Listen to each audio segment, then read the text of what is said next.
It's not about being politically correct. It's not about walking on eggshells either. It's about working together.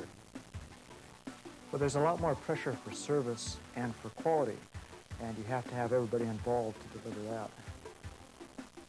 Well, our business is based on what the customers want, and customers act and look and think differently today. There's so many changes, so many new pressures. We need everybody pulling in the same direction, or we're not going to make it. The subject is cultural diversity, working together and succeeding in a multicultural environment. It is a global marketplace. Make no mistake about that. We need everybody's contribution, everybody's point of view, and everybody's best shot. People with different backgrounds are more creative than a group that thinks alike. Well, it's about teamwork and about information, working it all together and doing it really well. Hello, I'm Hal Calvin. This program is about working together successfully with people who may look, think, or act differently from you.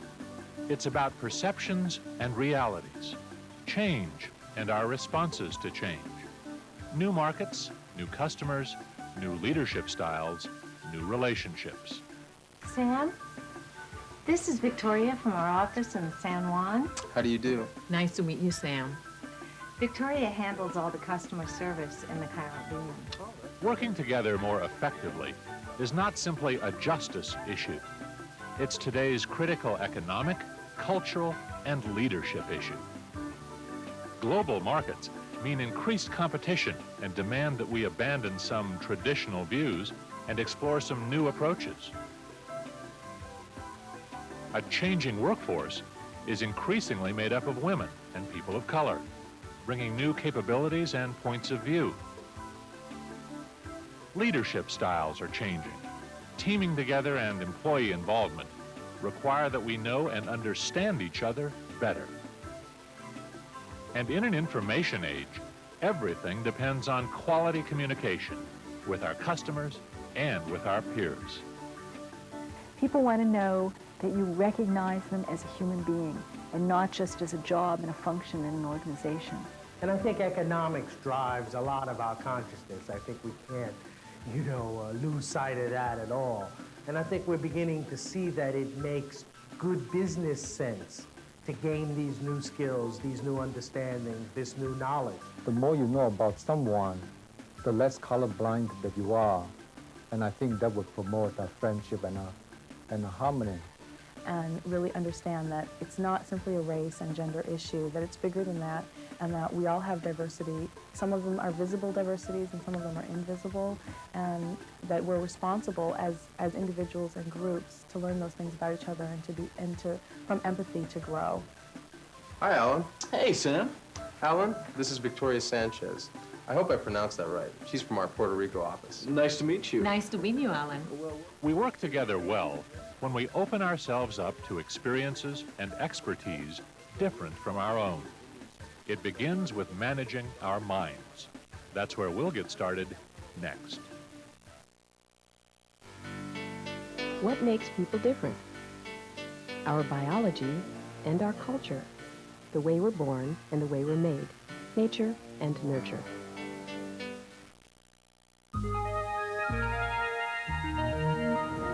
Certain of our differences are obvious: gender, skin color, physical appearance, age. The cultural differences are much deeper. Each of us has our own personal history that makes us different and unique. That's why perception is so crucial to understanding differences. Our perceptions tend to divide us into those who appear to be more like us and those that appear different from us. In fact, we're all different from one another. Different is normal.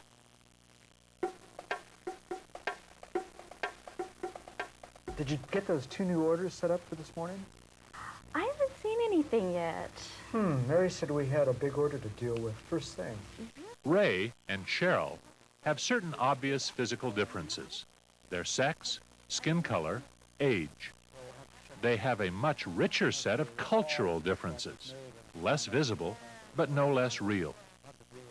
Your family backgrounds, how you were raised, your neighborhood, your friends. Your age and experience. I mean, I think there will always be generation gaps. I think it's your sexual orientation, kind of who you're attracted to.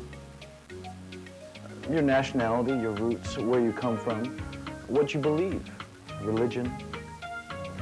The way you learn and hear things, the way you process information.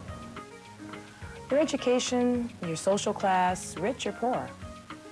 Well, your looks, you know, tall, short, skinny, heavy, and lots of people have disabilities. What you do, plumber, doctor, teacher, shop foreman, whatever, what you do. We are rich with differences, our aspirations and interests, our likes and our dislikes. Man, did There's you a see lot of that ball deadlines. game last night? What a blowout. Oh yeah, it was awesome, wasn't it, Cheryl? Oh, yeah, I was glued to the TV. We can thrive on our differences if we transcend our very human tendency to create stereotypes and prejudices. It's human nature that we tend to come together around things we have in common and are cautious sometimes about people and things that are different. Basketball, again? I'm going to have to get the hang of it to be a part of this group. Nothing but net. Yeah, in your face, Mary. Cultural issues are profoundly paradoxical. A shared cultural trait that includes one person may exclude others. You know, men, sports, sports, sports. Often, we react to this kind of inclusion and exclusion with a prejudice or a stereotype. It's just those men and their sports. But if we look a little deeper, we see that Marco and Ray are using their common love of basketball to bridge some of their other cultural differences. Differences in age, ethnic background, job description. When we realize that different kinds of difference are mingling all the time, we discover how inadequate our stereotypes are for describing others and understanding others. Stereotyping applies a set of traits indiscriminately to an individual or a group. Women are too emotional, or men don't have any feelings, are instances of stereotyping. Well, do you know Marco has a degree from an art college? Marco? The key to overcoming prejudice is to understand that each individual or group is a mixture of hundreds of large and small points of difference and of commonality. Hey, Ray, how's it going? Good. Even those we tend to group together automatically are more often than not very different as well. All of us have comfort zones. When we first start something new, we're nervous and unsure. The same is true of new experiences, new people, and new cultural diversities. The kids are great about it. The adults are the ones that you get the weird looks from. Lots of times the adults say, oh, don't look at him, he's handicapped. And if I see that, I'll say, hold it, let them look, let them ask. You know, they're curious, just like I was when I was a kid. It's natural to feel some confusion or discomfort around people who appear different from us. Initially, all of us have certain fears equated with any kind of a disability, whether it's, in Dan's case, the loss of a limb, or in Annette's case, where she has Down syndrome. There's a lot of fear that everyone feels in any case before they've tried something. If you feel some cultural discomfort, communicate. Open up, don't close down. Turn your fear and anxiety into curiosity and interest. Another great irony about all of us being different and special is that we also aspire to be equal and normal. One of the ways I try to get through that is to try and show the ways in which we all are members of minority groups, or in some place, in some moment in our life, have been discriminated against or have experienced prejudice. And it helps create a kind of empathy and a kind of, it kind of relaxes people's guard a little bit so that conversation can begin to happen. And that's the only way to be, you know, moving forward. These are changing times for all individuals and organizations. This is not business as usual. We can use this climate of change to open up communication, explore differences, and change our minds. Prejudices are self-fulfilling. We have to be careful of confirmation bias, fitting our new information into old categories and stereotypes.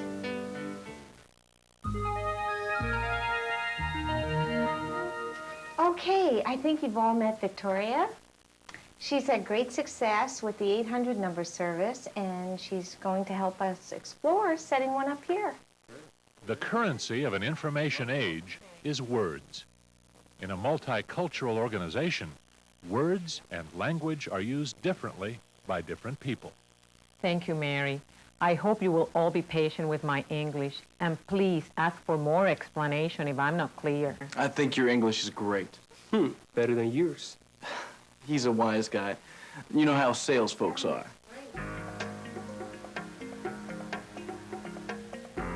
We judge people by the way they use words, accents, rhythms, pace, and urgency of speech.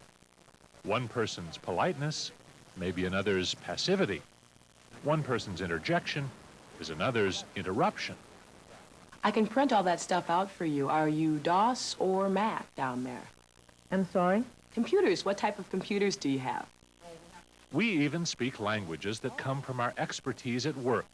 Some speak computerese, others hard hat. I find it really exciting because we're cutting through a lot of the complacency that we used to have of communicating with one another and assuming that you'll communicate the way I do. And with this complexity in our environment, we can't make those assumptions anymore. In a diverse environment, language matters. Respect individual styles of communicating. Use common language and less jargon. Be aware of assumptions built into your speech. Check periodically to make sure you're clear about what others mean.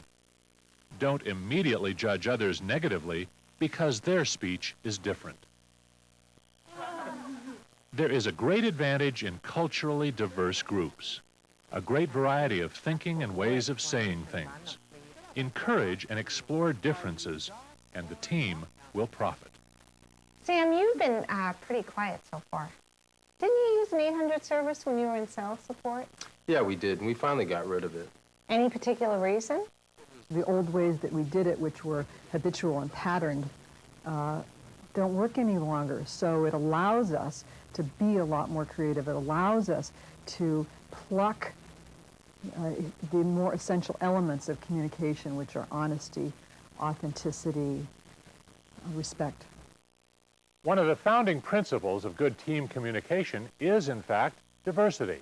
A variety of approaches and attitudes helps us be better problem solvers, more creative, more innovative, and more productive.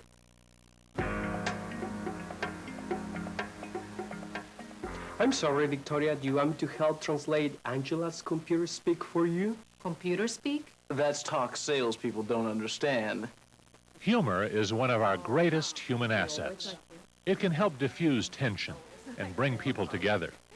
But using humor appropriately is especially important in a multicultural environment. I like to talk about humor and affection in the workplace. And I think we need humor and we need to like each other. We've been walking on eggshells, and there are a lot of uncertainties about how to do that today. There's something about guidelines that help us respect each other's boundaries and issues, but humor is essential, and making mistakes is the only way to learn and grow.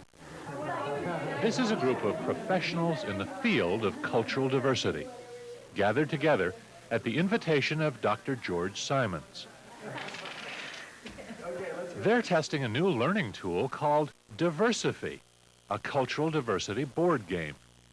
The purpose of the game is stimulating communication about diversity issues in a non-threatening, open way, with goodwill, good intentions, and good humor.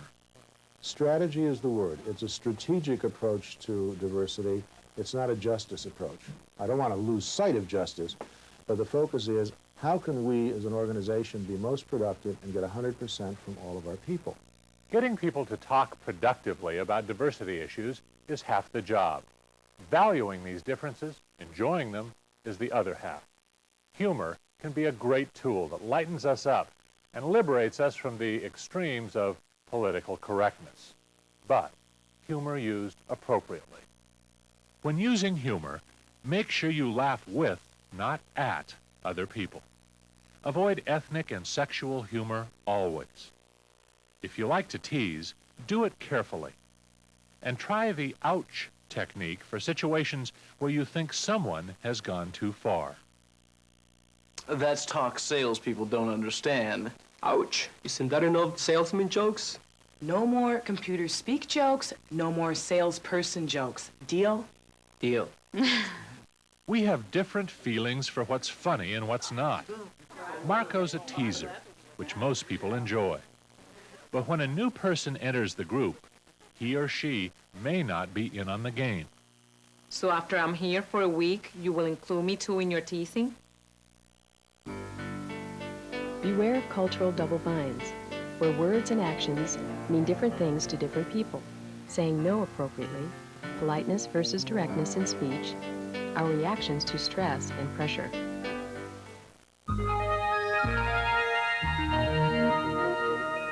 In a multicultural environment, there may be different sets of rules at play. Our gestures, our body languages, what we call common sense, and what we are sensitive about can all be very different.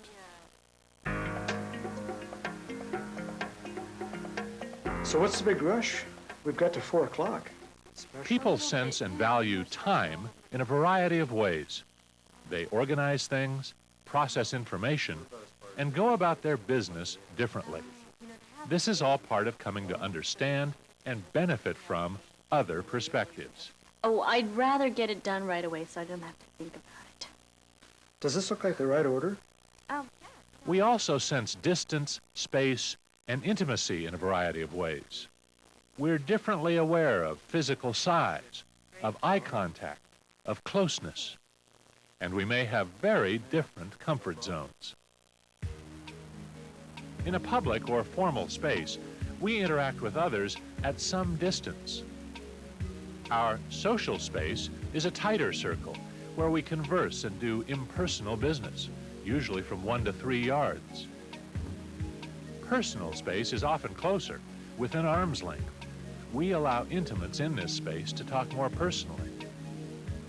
Our own intimate space is our most private, within inches or centimeters from our bodies. You were fantastic this morning. Congratulations. Thanks. I was pretty nervous about it. Look for others' signals as to what is too close or too far, so we can establish a mutually satisfactory comfort zone. No area of interpersonal behavior in the workplace is more ambivalent today than touching each other. It's a cautious environment, to say the least, with even casual touching stirring worries over workplace intimacy and fears of harassment. I think there is a lot less sexual harassment than there used to be, but there are certainly more complaints. Many cultures have very different ideas of what constitutes proper physical contact, and not just between men and women.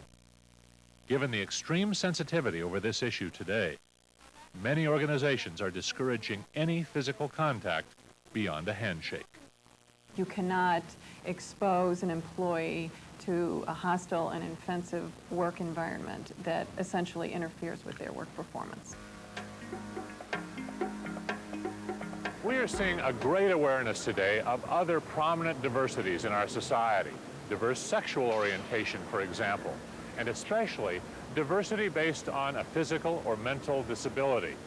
When we talk about sexual orientation, we're not talking about sex acts. We're talking about people's lives. Gays and lesbians are estimated to be between 6 and 12% of the general population.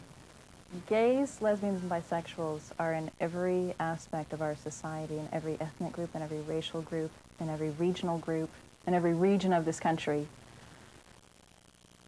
And we don't all get along, and we're all very different. As with any other area of diversity, communicate, empathize, and try to learn more about people who are different from you. All of us have rights to be treated fairly and given equal opportunity. We all appreciate it when others are genuinely interested in who we are. If you think back to when you were a child and you saw a person with a disability, what was the first thing your mother said to you, or your father, or whoever was with you? It was probably, don't look. Today, our society is taking a very close look at the capabilities and unutilized potential of people with disabilities, approximately 1/6 of our entire population. I got tangled in a ski rope during a skiing party, and it severed the arm. Rather than being able to save it and have it paralyzed, we just decided to go with the prosthesis so I could continue to work.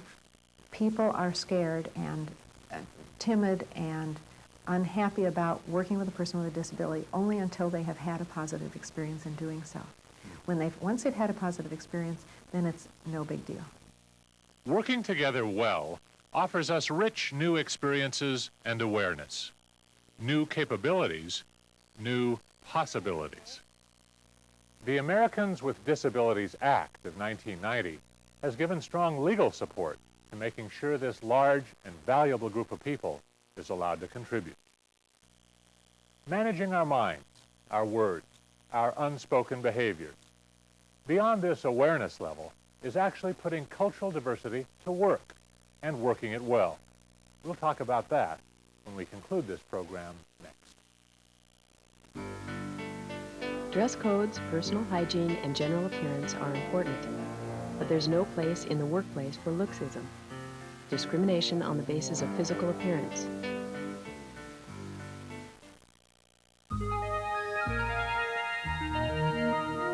Diversity is a qualitative process with quantitative results, and it's often measured in a higher level of productivity, creativity, customer satisfaction, employee satisfaction, and then once you shift into that, you have increased sales, you have increased retention, decreased costs, and those are often directly linked to learning the new competencies of relating to people who are seemingly different.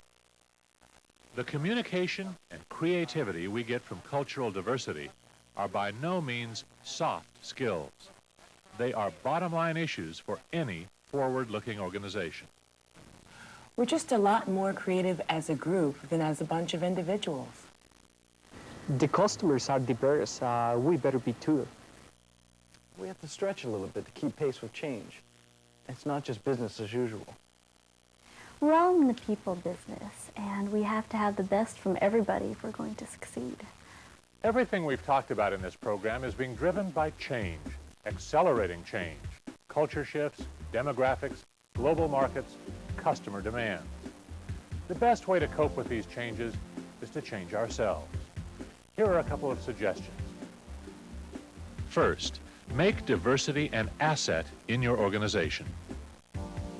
Second, share the vision of diversity throughout your organization. Third, focus people on future opportunities, not past injustices. Finally, put an emphasis on diversity at the very heart and soul of your change management process, because it is. We need to be looking beyond that, that condition that has us fragmented and segmented for higher order thinking and for ways that we can collaborate and bring about really a new age. I mean, it really is significantly a new age, as trite as that may sound. I passionately believe that. We're all immigrants to the 21st century, every one of us. Black, white, green, yellow, whoever we are, wherever we're from, however old we are, we're all immigrants to the 21st century because change is so rapid. The 21st century isn't so very far away. Those organizations that embrace their diversity will find a rich source of creativity and flexibility to meet their own challenges and those of their customers.